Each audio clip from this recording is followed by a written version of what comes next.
Thanks for joining us. We have another awesome testimony that we want to share with you. And this one is coming from a family. It's coming from a husband, a wife, and their son. And it is about a journey that is unimaginable. It is about a husband who was diagnosed with cancer, a son who was then diagnosed with cancer, and then a wife who was diagnosed with cancer. All at the same time. Yeah. You will hear their story, just how God is such a healer. So we welcome you to listen to the testimony of Elder Barry Williams, his wife Charmaine, and BJ. All right, Barry and Charmaine Williams, we are so glad that you are with us on today to share with all of the World Wide Web your experience of how God brought you guys through a very, very trying season. But before we get started, how did the two of you meet? You gonna take it? We met in 1976. We both were working at Parole Shopping Center. I'm talking 40-some years ago. I used to work at Sears. Charmaine worked at Woody's. I remember going to Woody's and seeing this young lady, and she would smile. I used to love how she smiled. And we would speak. And she worked on housewares, so eventually I would start going back, maybe buying a glass. And I would buy maybe one glass at a time. She probably thought I was crazy. But it was just for a chance to spark up a conversation with her. We started dating, and 2 years later, we got married. In fact, we just celebrated our 45th wedding anniversary a couple of weeks ago. Yeah, I just felt like he worked at Sears, and I would always see this guy coming up to housewares and going around the corner to the back. And I'm thinking, why is he always coming up here going to the bathroom in the back? Because that's what I thought he was doing. And I'm thinking, what else is back there but gift wrap in the bathroom? And but he would come up, and I actually had a friend of mine that worked in Sears, and she was actually the one that introduced us. Okay. And so that's how we got connected, and he asked me out. Barry, when did you know that she was the one, and Charmaine, when did you know that he was the one? It's funny. I kind of knew she was the one from day one.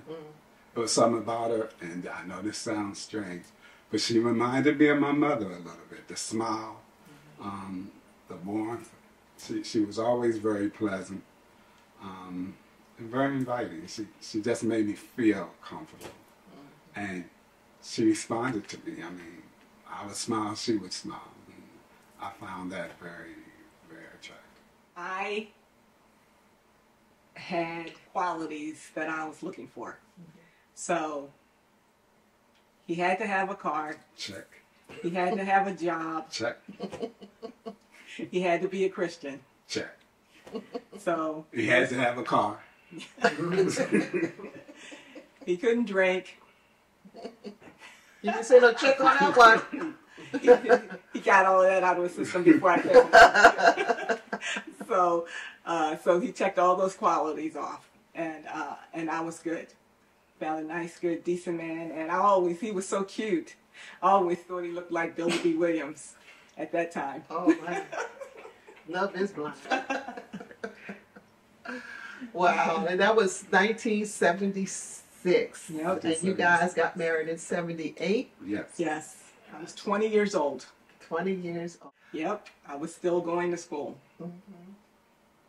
So how was for our young married couples out there, what advice would you have for either one of you? I would, when we got married, we moved in with his grandmother. Okay. So I was still in school, and I did have a job, but we pretty much couldn't afford to be on our own.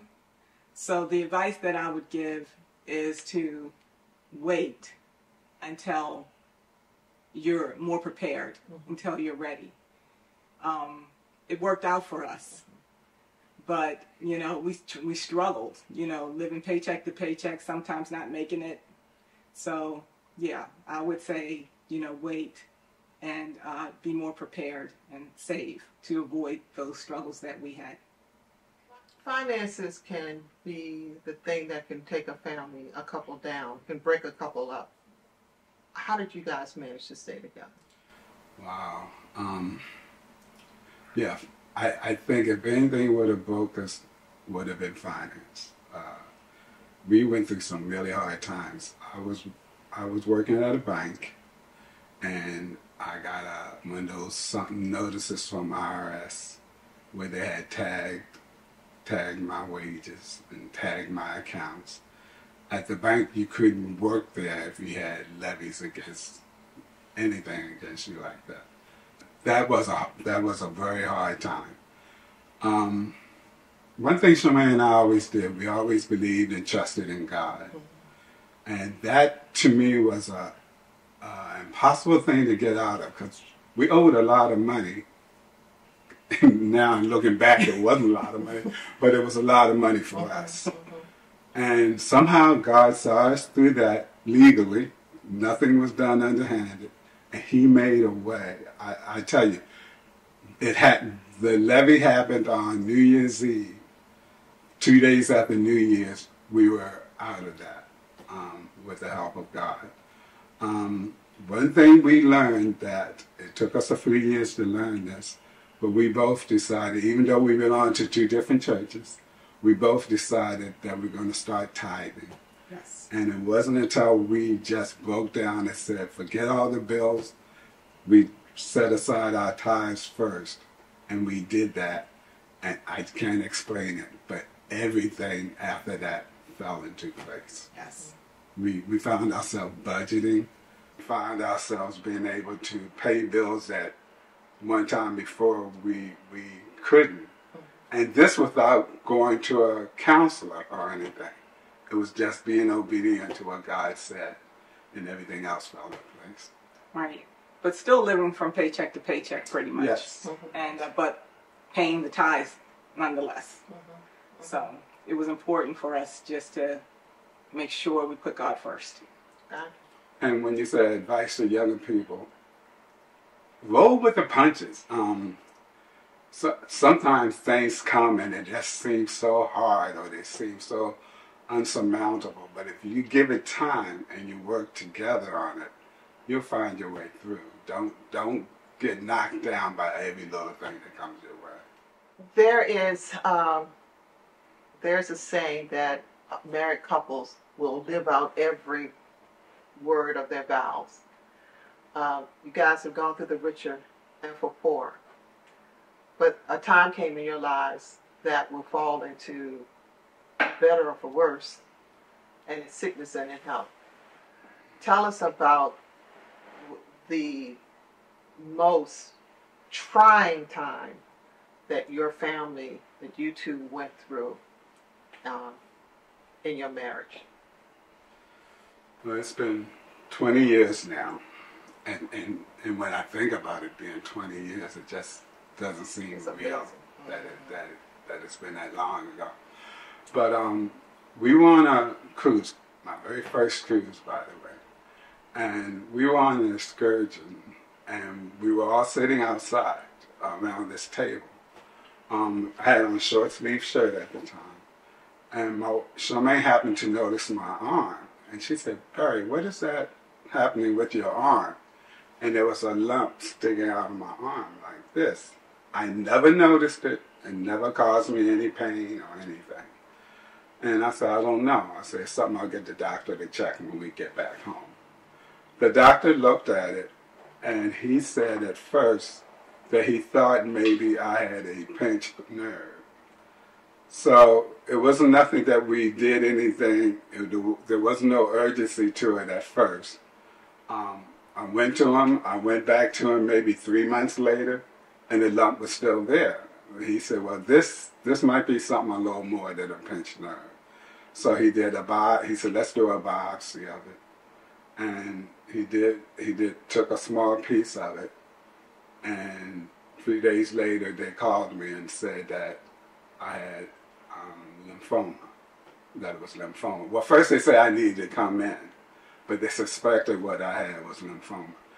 Now with me, I never heard the term lymphoma. I just figured it was just something I had that they had to do something to get rid of. So I said, what do we do? What do we need to do? He said, well, you need to come in and we'll discuss, we'll discuss what has to be done. So we went into doctors, and this is my first time hearing the word oncologist. He was an oncologist, still not relating it to cancer or anything. When we got to where we were supposed to meet, over top of the door it said Cancer Center. And I'm going, why am I at a cancer center? And then that's when I realized what I had was I had been diagnosed with cancer. On going into the doctor, they were talking about terms like protocol, treatments, chemo, radiation, all this stuff was being tossed at me. And then that's when I realized the seriousness of what was wrong with me. Yeah. And it was good that I was there, because when somebody tells you something like that, you hear, but you don't hear. Mm-hmm. You're processing it, so it's good to have somebody while I'm also processing it, but to be also listening to what the doctor is saying, because it's affecting you. You may not hear everything you need to hear. It's so, so important when you're going through something like that to always have somebody with you. Yeah. They explained what protocol was. Protocol was the way they would do the treatment. And to have 3 days of chemo in a row and then be out, go back in another week and have 5 days in a row of chemo. I remember the first treatment, they hit me with the chemo. The minute it hit me, I looked at Charmaine and I couldn't hold anything down. My body was shivering, shaking and everything. And I remember saying to Charmaine, if it's like this, I'm not going to make it. I remember saying that. I remember those words. And then they decided that what the treatment that they were doing was they had to slow it down. So eventually what was supposed to take me maybe a couple hours actually took me 24 hours to get through the treatment. So that's why I was in the hospital for 3 days, 1 week, and then 5 days the next, because the treatment was really slowed down so that I could tolerate it. What kind of cancer is lymphoma? We were just looking at. So you got Hodgkin's, right? Yeah, Hodgkin's lymphoma. And it's a B cell negative or something like that. To be honest, it's funny. I just threw out all the papers maybe a year ago, because I used to keep all those papers and everything. And I just finally got rid of all of them. Because I say it's been 20 years. I'm not going to have to worry. The first day of my treatment was actually Easter Sunday. Because we had a family dinner here. And I left that evening to have my first treatment. They would bring out the medicine, and I noticed it was in a bag. I'd never seen that. It was something that they hung like an IV or whatever, but it was actually covered up. And I said, why does it have to be covered up? And they said, because the light can't hit it. It would damage it if it did. I had to have a port put in so that I wouldn't have to have needles all the time.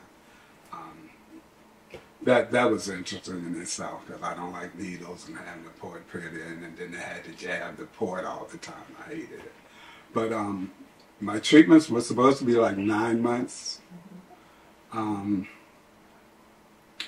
I used to always be proud of the fact that I never had spent time in the hospital. This was in 2003, so I had just turned 50, and all of a sudden, that's all I saw was a hospital. Going and coming. You had the treatments, and then you had to have the tests after the treatment to see what was happening with the cancer. They would measure the cancer all the time. Yeah, it was just a lot of chemo and a lot of waiting. Yeah. I would get sick. Those meals, they would bring them in with the dome over it, and just seeing the dome alone made me ill. I would tell them, take it out. I don't want it. Just seeing the dome would make me sick. He wouldn't eat any of the hospital food. Yeah. None. So what did you have to do? So, have to bring him food, have to call him up and say, what did you want?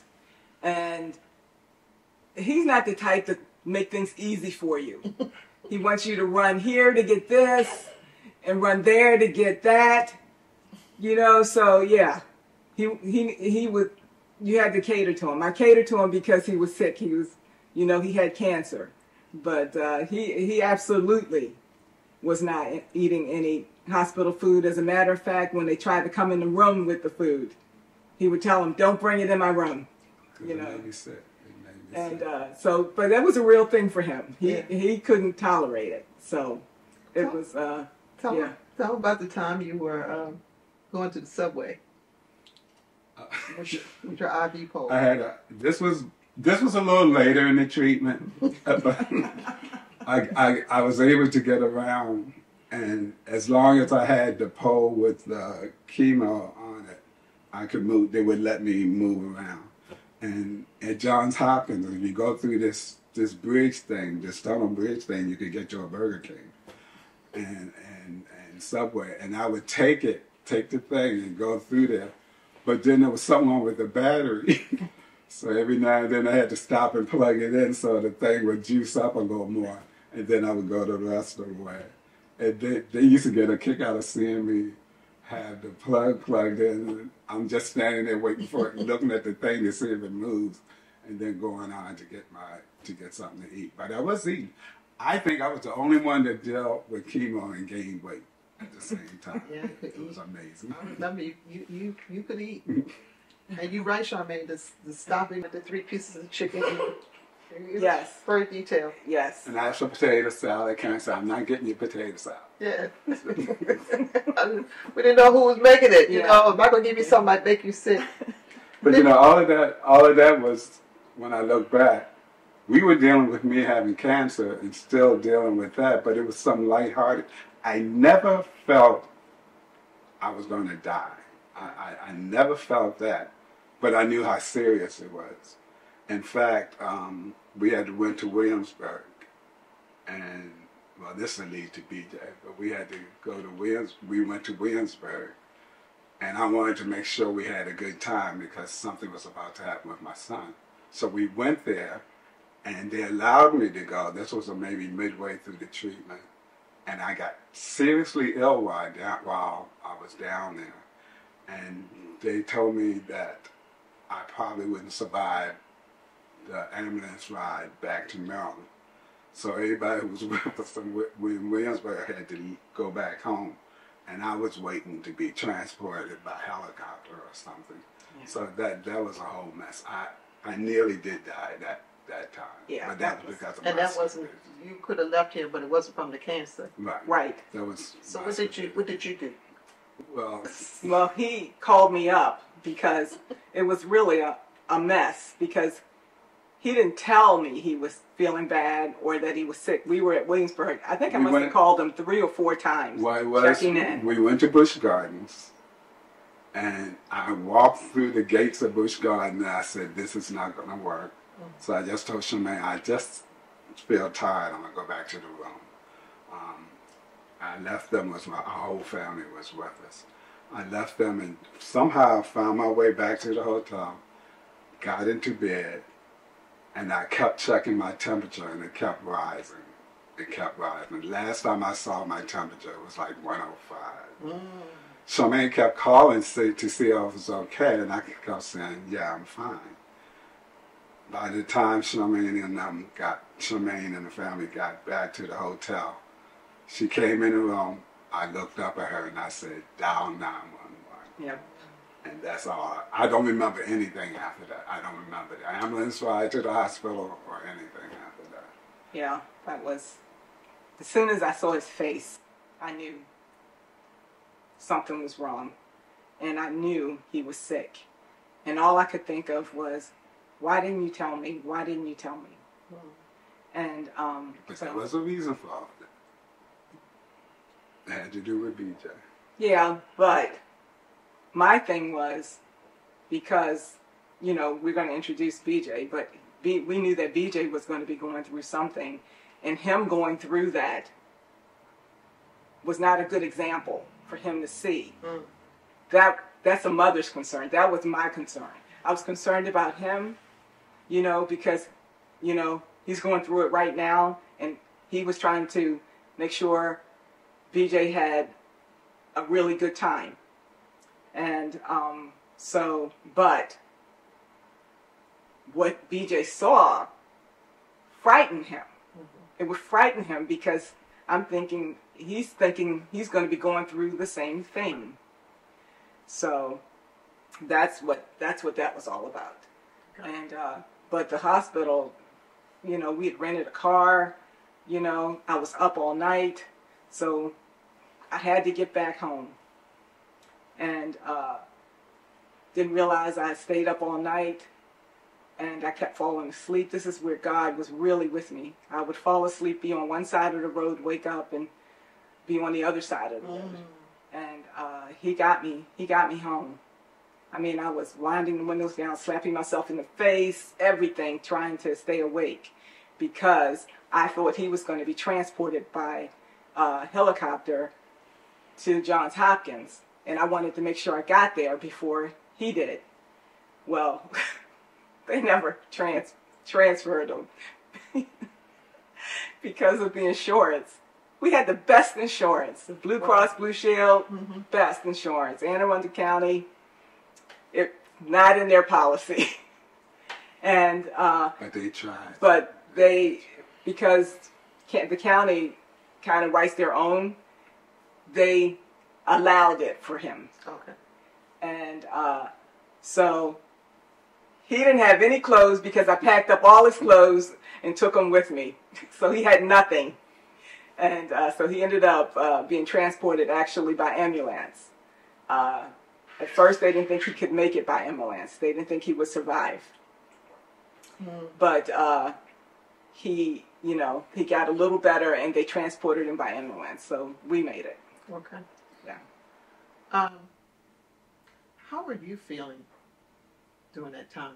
What I mean, you would, I know you wanted him to set an example, but what other feelings were you experiencing? Were you afraid at any point? I was trying to be as supportive as I possibly could. Also because I felt like Barry put us in a situation we didn't have to be in. So I was feeling a little frustrated and a little angry with him because it didn't have to happen. I understand why he wanted to do it, but he put his life in jeopardy and put us through that when we're trying so hard already to get through everything. That was just something we didn't have to go through. And BJ did have a really nice day, and so I understand that, but I was really really upset that we had to go through that. I did hard. Yeah. So you are sharing with us that something was going on with BJ. So let's talk about BJ. Okay. So BJ, when Barry was in the hospital getting chemo, BJ was having an issue with sore throat. And, you know, you're not thinking a whole lot of it, a whole lot about it because it's a sore throat. And, you know, BJ was actually 15 at the time. And he called me. I was on my way to work. I didn't want to miss work because, you know, I've taken off with Barry, so I didn't want to miss work. But B called me on the phone and said, "Mom, can you please come home?" And you can tell, a mother knows. And so I came home. We took him to the doctor. They checked him. We took him to his pediatrician. They checked him, and they, swabbed him, and it wasn't. They didn't see anything. So it's like a day later. I called the doctor. I said he doesn't seem like he's getting any better. So we came back in. He checked him for mono, and he said if this test doesn't come back, we'll do something else. And so I was communicating with Barry about it, and he said he would send him to an ENT. So I called Barry. Barry said, why can't he send him to an ENT doctor now? Now, Barry was still in the hospital. This was going on. I was going Yes. through one of my He was chemo still going through a He treatment. was going through treatments. So Okay. I was calling him to let him know what was going on with BJ.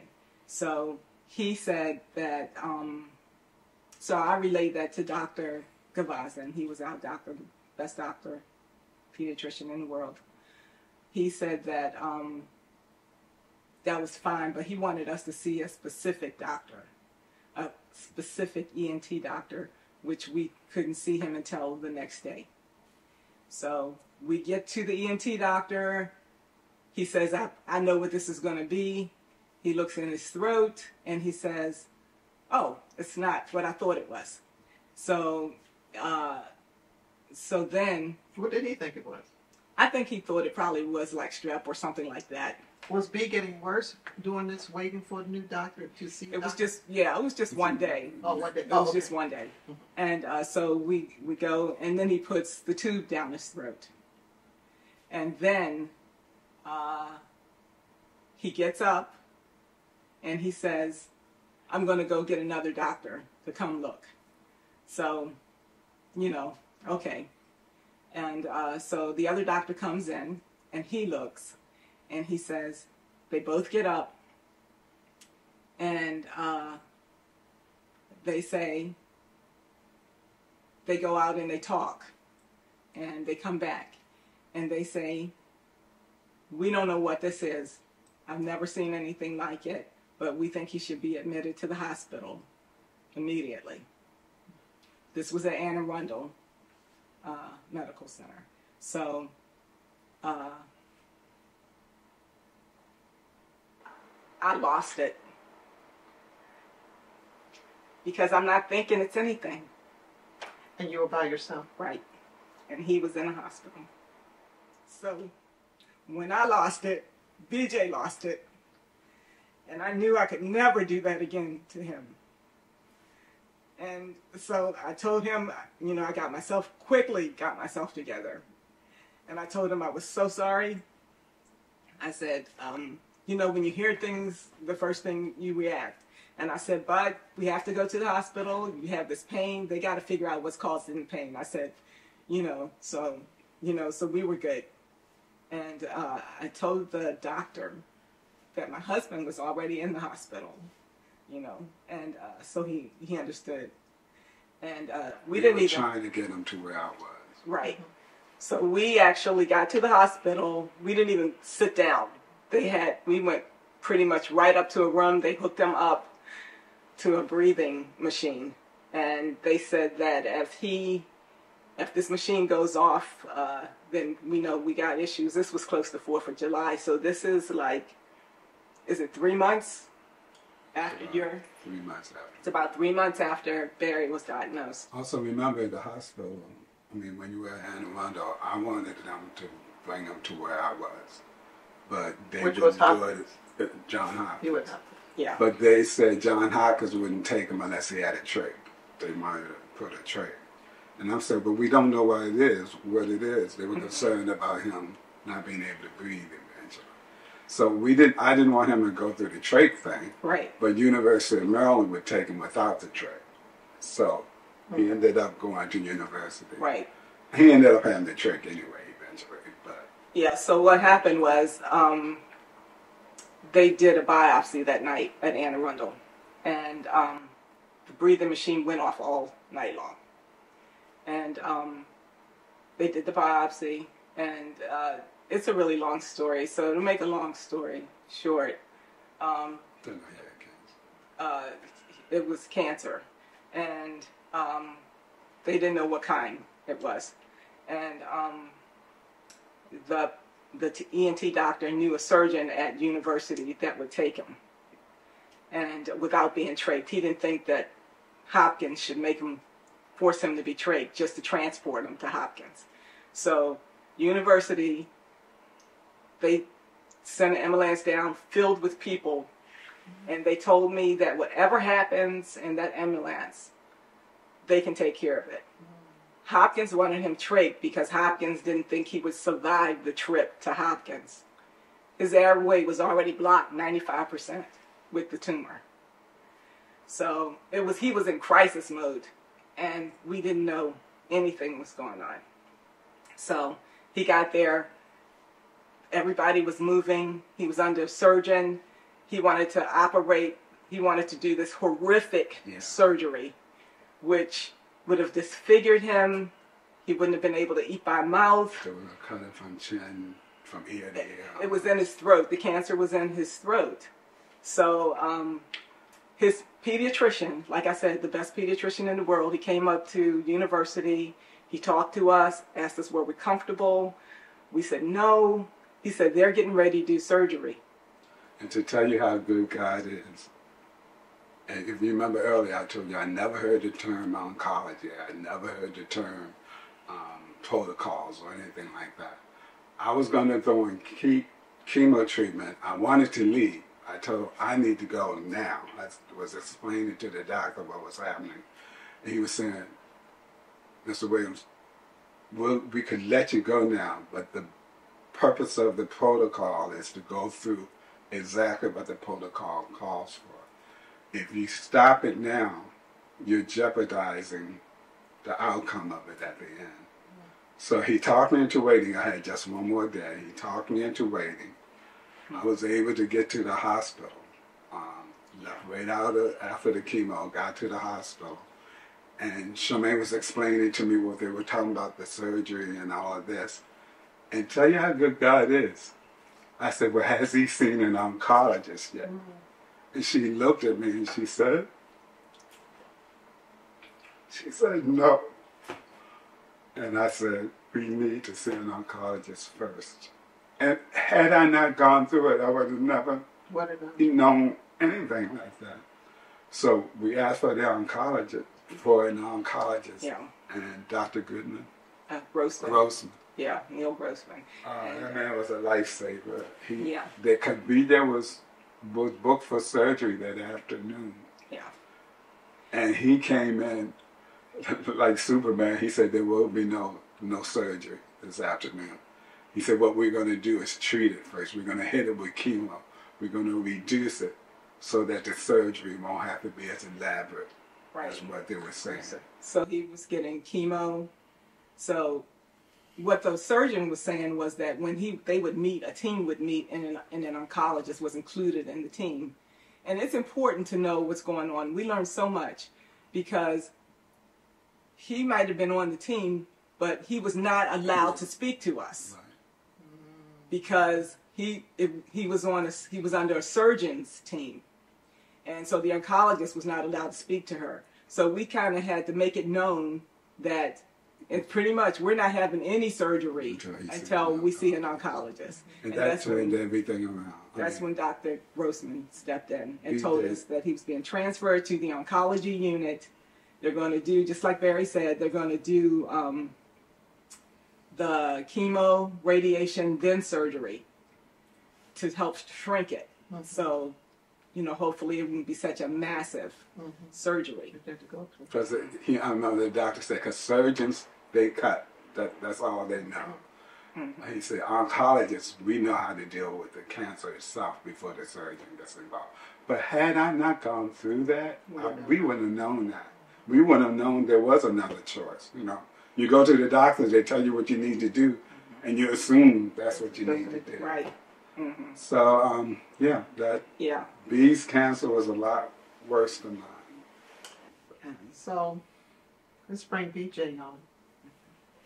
So, BJ, now you have been diagnosed. Before the diagnosis came, how were you feeling? What were you experiencing? So, BJ,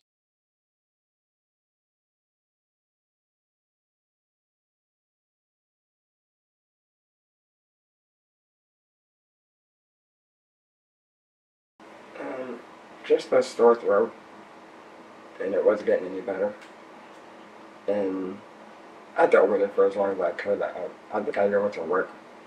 I was working with McDonald's at the time, so I went to work with a sore throat. It didn't get any better. So was it very, very painful? it didn't seem any more painful. It just wasn't going anywhere. Gotcha. Okay. And so just eating was hurting. So, what made you call your mom? I think when it got to the point where I can't remember how long the pain was going, but just eating cold stuff is what made me comfortable. So I knew at that point something had to give. Something had to give. Okay. So you get diagnosed, and you're in the hospital. Would you guys share with us what type of cancer was it? So it was called a synovial cell sarcoma, and I knew at that time it was rare. It was rare seen in young kids like me at that time. Mm-hmm. And what mom tells me is a cancer that just needs to be cut. That needs to be cut off. Right. A sarcoma is a kind of cancer that has to be cut. So if it's in your leg, they cut your leg off. If it's in your arm, they cut your arm off. But this was in his throat. And they had never seen anything like it. He actually had a pediatric radiation oncologist that he said that he had been to so many different countries and he had never seen anything like it, and he probably never would again. We were very fortunate. It just shows how God works, that he was studying at Harvard and they were studying sarcomas before surgery. That's how good God works. It's already ordering. Yes. Lining it up. Yes. And also, whereas my protocols, they were preset. They knew what they had to do. With BJ, it was almost like they were doing it as they come. You know, it wasn't like it was totally set. I mean, they had a team that they worked with. And so what it came down to was BJ was going to have 12 months of chemo. Then he was going to have radiation. And then he was going to have surgery. So he got chemo for 12 months until it stopped working. Then they brought the radiation in to continue to try and shrink the tumor, which it did. Mm-hmm. But then we still had to have the surgery, which was still so scary for us. So, like with BJ, they went through it until it wasn't working. Whereas with me, I had X amount of weeks for this, X amount of weeks for that, and they knew when the end date would be. With B, it was like, we'll do this until we see that it's not doing it. Right. I'm using this term very loosely. It was almost trial and error because they hadn't seen it before. No, it wasn't really trial and error. Okay. They pretty much set up the protocol for him. Okay. That it was going to be the 12 months of chemo, and after that 12 months, it was supposed to be radiation. But they always check after the chemo to see how things are doing. Mm-hmm. And once the chemo stopped working, that's when it didn't shrink the tumor anymore. That's when they introduced the radiation part. But then there were other things going along with it. Right. There was some not mistakes, but some mishaps along the way that caused some issues. And because they hadn't seen this before. Right. They hadn't seen it before. He had a really, really hard time because, for one thing, he was looking fine. He was looking so good. He had these braids that were that he took so long to grow out. He was so handsome with his braids and everything. And the girls, I remember when he came into university, the nurses were coming up to look at him. His chemo was so strong. Once he got his first chemo, his hair started falling. And he couldn't handle it. So I told him, I said, we're going to the barbershop and we're getting it all cut off. I said, because you can't take it, you know. Finger locks. Yeah. Laying on a pillow. Yeah. The other thing is me and B, I spent the night, I left work. I stayed with him, and then because we're still dealing with Barry. I was on my own. Yeah, he was. I told him, I said, I have to stay with BJ. And I had to focus on him. I talked to my sisters. They took Barry. And so with BJ, it was one thing after another. He was losing weight. He was about 200 pounds when he got sick. He went down to like 120 pounds. The oncologist said that I think we might be able to deal with the cancer, but I think he's going to starve to death in the meantime. So we decided I didn't want a feeding tube put in him because I was scared about the infection and stuff. So, And keep in mind he had a trach at that time. So, yeah, he was trached. But I purposely asked for a Hickman, not a port like Barry had. I wanted the Hickman with the 2 tubes hanging because my mom had cancer. That's what she had. And they can, if anything happens, they can get the Hickman out really quickly. And I eventually got one. So I was thankful that we did the Hickman because he was able to get fed through one of the tubes and get his chemo through the other tube. So they were feeding him the stuff called TPN. It's just a white substance that in a bag. So he wasn't getting food because he couldn't eat. No, he couldn't eat. I ate. He couldn't really eat. He couldn't eat. He was not eating. He couldn't really eat anything, but because At first, I couldn't. yeah. It wasn't by choice that I wasn't eating. Right. Like just at that time, the tumor was still big. Then it still hurt to eat. So the most I could really do was drink. Yeah. So that stuff gave him his nutrients. Right. Yeah. So his weight could come back up. Right. So he would get delivered to the house. I would hook him up. I learned how to do so many things. I could be a nurse right now. And I would hook him up. I would flush it, everything. And so we went through that. And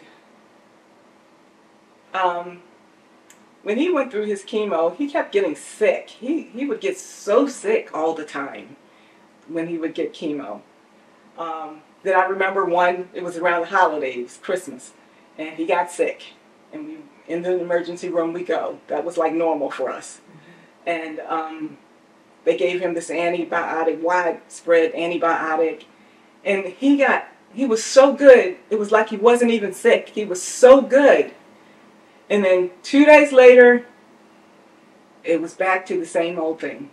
So we took him, he goes to the hospital. I tell the oncologist, Dr. Grossman, I said, give him the same thing you gave him last time. I said, he was so good, it was like he wasn't even sick. And he said, what did you say? I said, give him what you gave him last time. And so evidently, he went and talked to somebody about it. And then another surgeon comes in with him. And he says, so what did you say about the antibiotic? I said, when he got that antibiotic, he was feeling really good. I said, it was like he wasn't even sick. And so then they had to do special tests, and they found out that his gallbladder wasn't working. So what that? He was actually dead. It was actually dead. The TPN that he was getting caused his gallbladder to die. So he had to have that removed. So how did that? But he was. You said like he wasn't sick. So how did? I'm trying to square that up. they can't continue to give him the antibiotic. They knew that once I said that something was wrong. Ah. That was their key to know that something was wrong. Because he shouldn't have been feeling good. Right. Right. Not like that. So, so the surgeon came. He was an older surgeon, and he came in our room.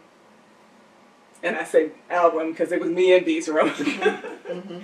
He said that no surgery needed. No surgery needed. I said, oh, okay. So then the oncologist, Dr. Grossman, comes in and he says, we got to find a younger surgeon. So found a younger surgeon. His gallbladder's dead. And he didn't want to do the older surgery, didn't want to do it because it was such a high-risk surgery for BJ. And the younger surgeon, he did it. I mean, he was left open because he was draining. He was in ICU. They were going crazy because they didn't want him left like that. They were fussing because they said he shouldn't have been on TPN that long anyway. So it was a mess. So he ended up having his gallbladder removed. They tried to do it laparoscopically, but they found out it was dead. So they had to like peel it out. They said he wasn't going to be trached, and he came out trached again. Yeah, because he had gotten off the trach. Yeah. And I had promised him, I said, you go through this surgery. He said, he asked, will I be trached? And I said, no, they told me you will not be trached. When he came out of the surgery, So he and we went to see him and I saw the trach, I lost it. Because I said, I promised him That you that he would. would not have the trach. And So of course he wakes up and he's so upset that he has this trach. So we told the doctor, you know, I said he was not supposed to be trached. So the doctor comes in, the surgeon. Dr. Grossman comes in. No, I'm sorry. Dr. Gray was the surgeon. And he comes in the room, pulls the trach out. Just like that, there's this big hole. And I thought, you know, I'm thinking, oh my gosh. Then he takes a Band-Aid and puts over the trach. And I thought, oh my God. Did you feel it, B? What it felt like? It's the weirdest feeling ever. But once he pulled it out, I could feel the air right here. So it just felt cold, like. And once he put the bandage over it, I still had to like cover it up just to be able to talk. Yeah. And So. of course, funny moments with Mom taking pills and medicine. You take the pills, they're coming right out of it. So he was taking pills, right? It wasn't funny at the time. And he tried to swallow the pill, and then he would reach up to the hole and pull the pill out. Of course, I bust out laughing. I thought it was funny. He didn't think it was funny. He didn't think it was funny at all. I said, "Oh, I'm so sorry, B." You know. But yeah, so we had to deal with that. And then, you know, like I said, make a long story short, it's been a year and more time gone by. But we're getting down to his last chemo. His last chemo is usually two people, and they're checking each other. So that didn't happen. She had started the chemo, and I didn't even know the chemo was starting. So Barry was there, and he was going home. And so he went downstairs, and I just walked him downstairs and walked back up, and I came back up to the room and was talking to him, and he wouldn't answer me. He looked like he was trying to answer me, but he was struggling, and he couldn't talk. So there's this one medication that they would give him that would, like, I didn't like it. I didn't like the effect it had on him, so I went out to the nurse's station. I asked them, did they give it to him? And they said no. I said, something's wrong. He's not talking. He can't talk. Something's wrong. So they finally come in, and I say finally because I thought that they waited a little too long to come in. I was expecting them to immediately come in, but I think they had to get their ducks in a row, you know. And they came in. They eventually called the pediatric doctor that works in pediatric intensive care unit. He came in. And he was checking him. So then they called Dr. Grossman. He was home. he told them to stop the chemo. And I said, what? And the nurse said, yeah, I know. I'm shocked too. He said, stop the chemo. He said, sounds like he's had like a seizure. And he's coming out of it. That's how he diagnosed him over the phone like that. So we go back into intensive care. And this is last chemo. And Dr. Grossman comes in. And he says, can you believe this? Can you believe this? So he said, everything that can happen, happened to him. And so, yeah. So, I mean. I remember B being in ICU, and he was in there with other kids. Yeah. And people were dying on each side of him. The kids. These are kids, because he's in intensive. And I remember saying, we gotta get him out of here. I don't like this environment. That's not good for him. And they finally found a spot, still in ICU, but he was away from that. Because I'm saying that's just. I mean, yeah. It's not only him, but you too. Yeah, yeah. Did they ever give you guys a prognosis? We never asked. How about you, Barry? Oh, no. I remember him saying to me early on, he said, a lot of people in that, because I remember waiting in the outer office, and he said, a lot of people out there aren't going to get what I'm telling you. He says, I think you have a good chance. He said, a lot of them out in the lobby don't have the chance that you have. But that's about basically all these things. So you go through this, you finally get to surgery. And we get to the surgery. Yeah, go to the surgery. And I asked the surgeon, I said, just be upfront with us. What I know this is something he could possibly die from. But beyond that, what is your greatest fear? He said, my greatest fear is him not being able to eat by mouth. I mean, he actually told us that. And that was the first time and that's he kind of said it like that. He heard it like that. Because I'm thinking that after everything he went through, that he was going to be good. Mm-hmm.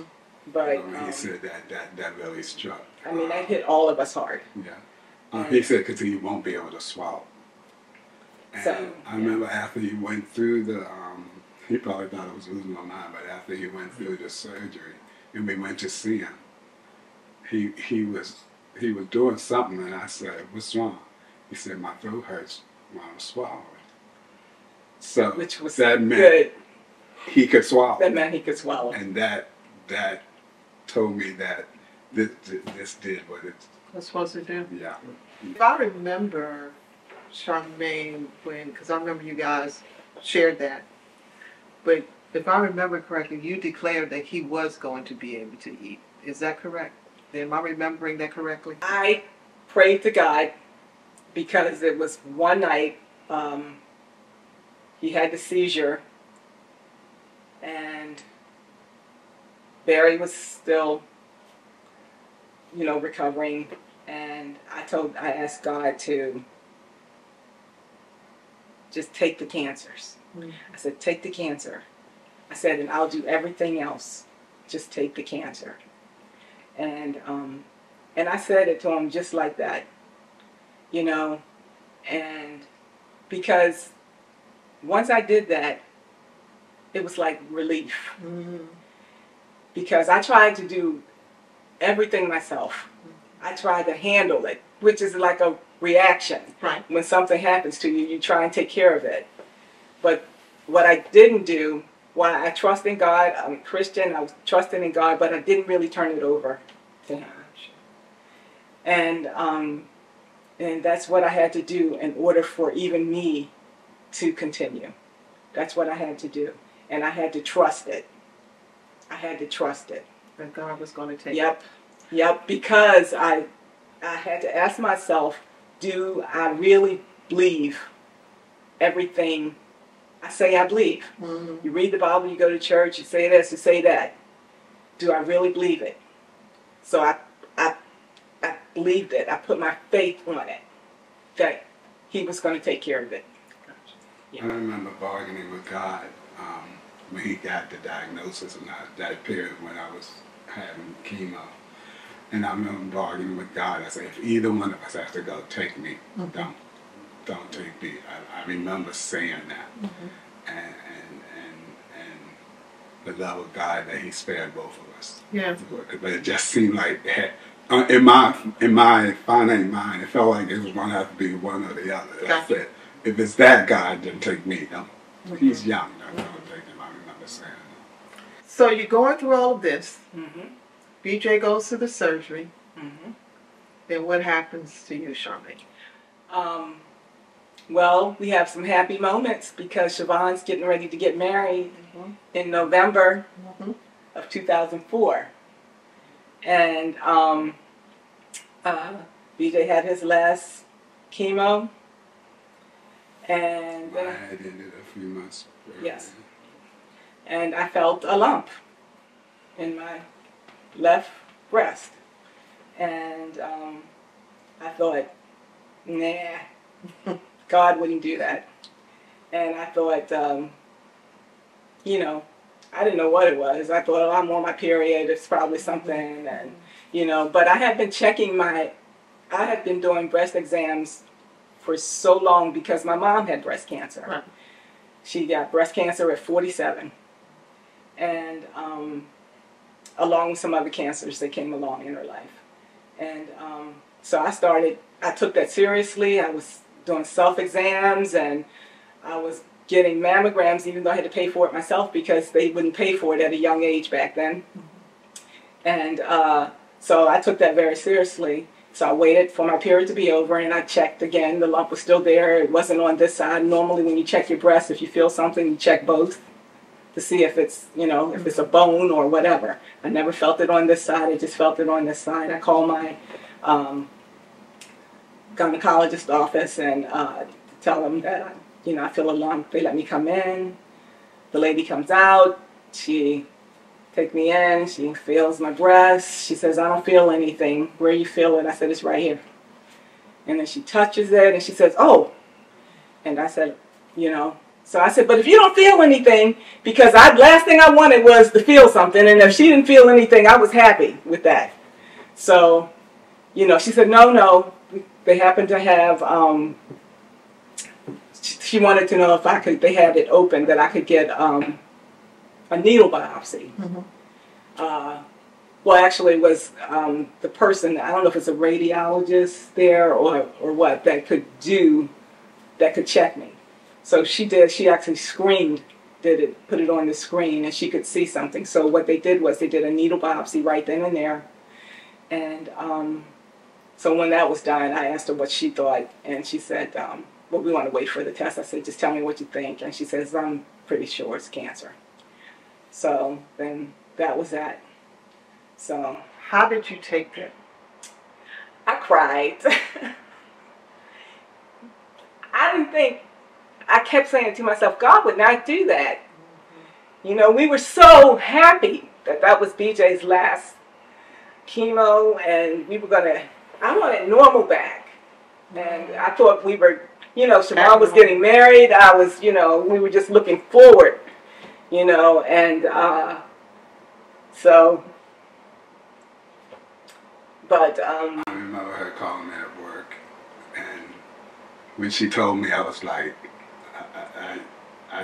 I remember calling you, Karen, from the garage in my car, and I said, I don't think I can go through this again.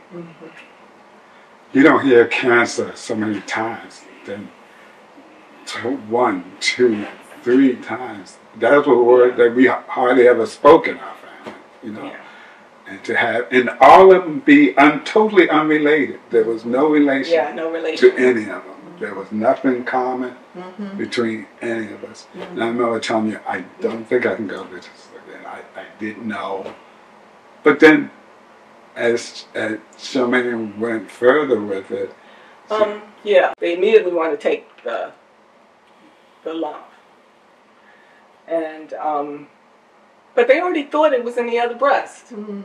But so it wasn't, so they just wanted to do lumpectomy. And I had talked to a friend at work, and she surprised me by letting me know she had had cancer in her life as a young person. And and she had gotten her breast removed, and then eventually got the other one removed. And so I went to my doctor the day before the surgery and asked, can I just have a bilateral mastectomy? Because the cancer that I had was, the type of breast cancer was a very aggressive breast cancer. It was called triple negative. And what that means is it was not a hormone receptor. So the hormones help the doctor create the treatment, or, to help treat you better, to decide what kind of treatment is going to work. But when you don't have any of them, so that was my case. And so when I called the doctor, she seemed to actually be really okay with it. It wasn't something they could tell you to do or suggest even. Oh. So it was all me. I didn't ask Barry. I didn't ask any of my many sisters. I didn't ask anybody. I made it on my own, and it was the best thing I ever did. I don't regret it ever, 1 second, because now I was 47, the same age as my mother, getting breast cancer, and I'm 65 today. So I think if you look up triple negative breast cancer, not good odds. So, and I never looked it up because I didn't want to know, because I put my faith in God. So I didn't look it up. I just recently looked it up. Yeah. And it just let me know how really, really, really good God is. Because, the stats weren't really good for triple negative. Especially back then. Yeah. And they got more treatment. Yeah. And I went to, I had to get a new gynecologist. And the first thing she brought up was, she said, you had triple negative breast cancer. I said, yeah. I said, but I was always very proactive, as far as checking myself and everything like that. She said, it's only because you were proactive that I'm looking at you today. So.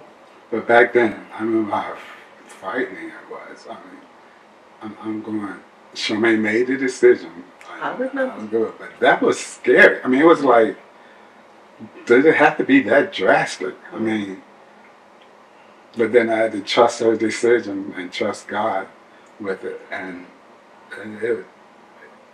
it was a really easy decision for me. Yeah. And because, like I said, I've always, once my mom got it, then I'm checking all the time. Just leery of, if it happens to me, I want to find it. So what actually happened, what helped me was that I went into my gynecologist's office, and they have those little breasts that have the lumps in them. That's what helped me find my lump, because I felt it. Well, and you would help me, because I know when you said you were going to get it done, and I was very supportive. Yes, you were. Yes, you were. Click that. I'll get rid of that.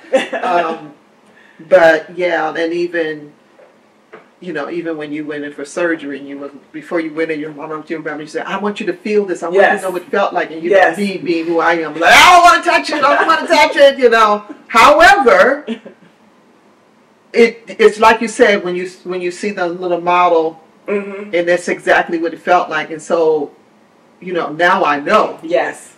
Exactly what this thing feels like, Yeah. Should it happen. Yep. So you guys, it's been 20 years. Yep, it's been 20 years. And look at you. Yep. Look at God. Look at God.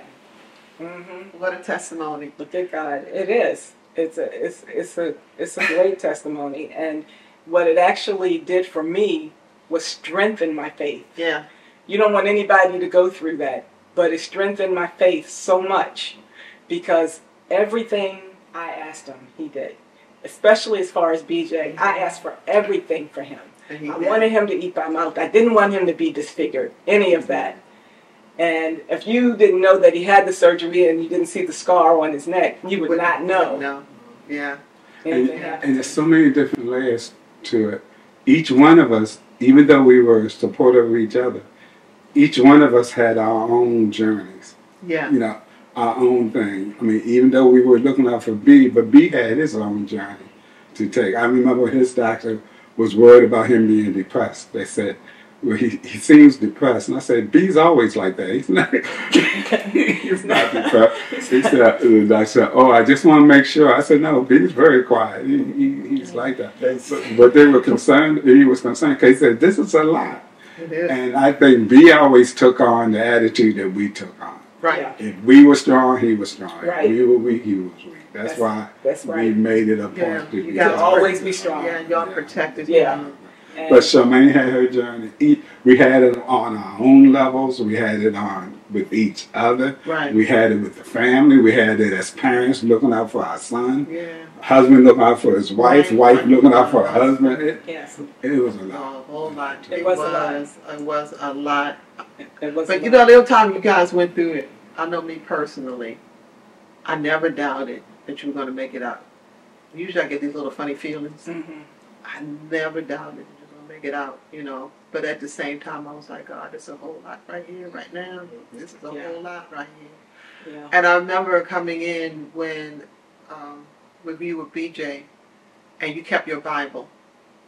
Yep. And you'd be reading your Bible, and you just, I mean, I knew that was your source. Yep. You know, that kept you going. Yep. And then I would have to go to work, because I eventually had to go to work. Yeah. Eventually, had to do something to Yeah. keep And I would write scriptures down for BJ. You know, short scriptures, you know, for him to meditate for him, you know, when it was rough, to look at the scripture, Right. you know, but yeah. Yeah, we never left God. We still went to church when we Yeah. wanted to. We still. I remember people offering us leave time, and for some reason we didn't need it. We had to leave. Yeah. And they couldn't believe that all of that we went through. Right. And we still had leave. We Yeah. were good employees. We did not abuse our leave. So that's a lesson. Don't abuse your leave. Don't abuse your leave. That's what I'm telling BJ. Take off. As we wrap, this series is called Honoring Your Truth. Barry, BJ, and Charmaine, for you personally. I think for me, honoring my truth means knowing that God sees me, knowing that God looks out for me. The things I went through in life now, this is still 20 years ago, and it's a small portion. This is a portion I can share. There's other things that God has done for me that I may never share. But I know God looks out for me, and He's able to see me through anything. If it isn't anything else He did for us, not only just for the three of us, but my daughter, my grandkids, being that allowed to be around for my grandkids, that's God. And He brings us together for all those things. And even when we share this story with our grandkids, it let them know what God is able to do. And we live that. I talk about it. I don't like talking about it a lot, but when an opportunity comes for me to share, I do share them. Gotcha. B? For me, honoring my truth, just always keep going, keep persevering. I know how. At the time, I didn't know how bad it was. I had a feeling how bad it was because I kept getting sick all the time. But I had to keep living. I was given a choice whether I wanted to drop out of school, and I decided to stay and finish my schooling. So, for me, honoring the truth is doing your best no matter what the situation is, and still believing in God through the whole thing. But now, like he said, he can share that story, and I work at a hospital now. I can share that story with some people. I don't share it with everybody, but I have to talk to some cancer patients about it To give them hope. I'm sure that is. I'm sure you are you bless a whole lot of people. Yeah. Wow. With me, my truth is that what it means to me is that God gave me a story, and I can share that story with others, and I can share it with conviction, because I know, I know with all certainty that God answers prayers, and I know that He will answer others' prayers, and He's made me so much stronger than I was before. And I just think that that is my truth, and I will continue to do that. Thank you. And thank you for you guys sharing your story again. Because we know that there's someone out there that's going to hear, and it's going to give them hope to hold on and to know that God hears them, and that they're going to be okay. Yep. They're going to be all right. Yes, thank you. We really appreciate you guys. Glad to be able to help and be able to share our story.